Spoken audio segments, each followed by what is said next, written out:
c'est une forme de violence. Mais c'est pas mon équitation. Dans mon équitation, on soumet pas les chevaux. Et il y a beaucoup de gens qui le disent, mais je connais pas de méthode qui le font, en fait. C'est bien beau de le dire, mais il faut le faire dans le concret. Et je connais pas de méthode. Alors si, les méthodes des anciens, comme Baucher, ils parlaient beaucoup de ça. Mais il faut bien connaître Baucher pour savoir qu'il parlait de ça. Parce que dans les écrits qu'on voit aujourd'hui, ça n'apparaît pas. Et il faut vraiment lire Baucher attentivement.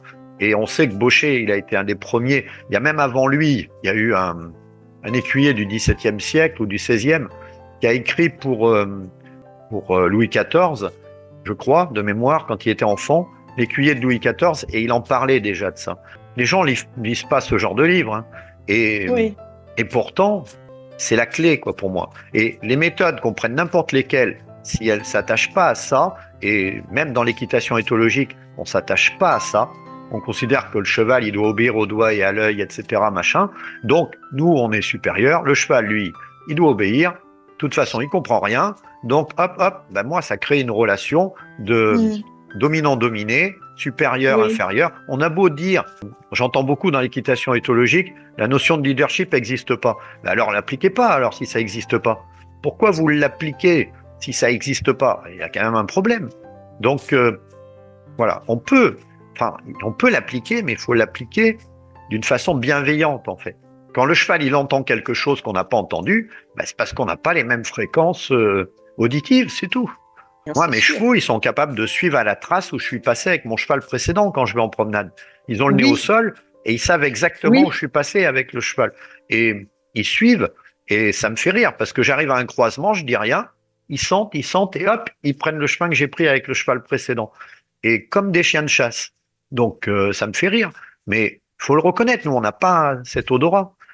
Et donc, il y a des côtés qu'ils ont, où ils sont supérieurs à nous, il faut l'accepter. Et comme disait Baucher, le cheval, c'est Bedan plutôt, le cheval est plus susceptible que nous de savoir comment il doit mettre ses membres. C'est pas à nous de lui dire, tu mets ton pied comme ça, il doit le savoir. C'est à lui, c'est sa responsabilité. C'est le général Lott qui disait, le cheval, sa responsabilité, c'est de pas tomber. C'est de marcher et de pas tomber. Pas buter. Ça, c'est sa responsabilité. C'est pas à nous de le tenir pour qu'il tombe pas. Et il avait raison. Le cheval, je veux dire, c'est le chauffeur de taxi. Si le chauffeur de taxi sait pas conduire, on peut pas monter dans le taxi, quoi. C'est sa responsabilité. Il nous conduit en sécurité, il nous amène en sécurité.